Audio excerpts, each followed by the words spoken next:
Bismillahirrahmanirrahim. Алла Субхану ва Тааламның жолына сарыптоо тууралуу, мейли сиз хажга барасызбы, умрага барасызбы, Алла жолуна чыгасызбы, ошонун баары Алла жолу болуп эсептелинет. Жана муктаждарга жардам берүү, көпүрө салуу, же мечит куруу, же медресе салуу, же жолду оңдоо, же суу чыгаруу, эн атанын кызматы, эн атага бир нерсе белектерди алып берүү, семьяңызды багуу, аялыңызды, балдарыңызды сүйүнтүү, алардын курсагын ток кылуу, бунун баардыгы не?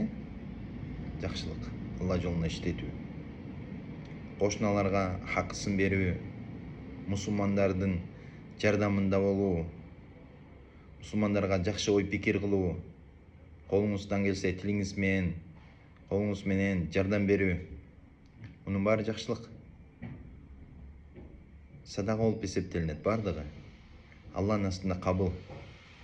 Ушундай эле кыла турган болсоңуз, иншалла Алла Субхану ва Тааля Кур'ан-ы Керимде айтат, 700 эсе көбөйтүп бермек. Кандай? Алла Таала айтат, бир жакшы будай бир жакшы жерге себилсе, ал 7 баштуу болуп өсүп чыкса, ар бир башында 100дөн ошондо 700кө көбөйтүп берем дейт. Бакара сүрөсүндө далил коюлат. Аны караңыз, иншалла ар бир нерсени далил менен сүйлөйбүз. Алла Субхану ва Тааля кабыл кылган болсун. Ал 7 баштуу болуп өсүп чыкты. Ар биринде 100дөн 700 болуп атабы, 700кө көбөйтүп берем дейт. Аллаху асиюн карим, Алла Субхану Тааля кенен берет. Ошон үчүн иншалла бухулдукту жок кылалы да. Жадность деген бар го. Жадность менен иман бир жүрөктө болушу мүмкүн эмес да. Колуңузда барбы? Бисмилла.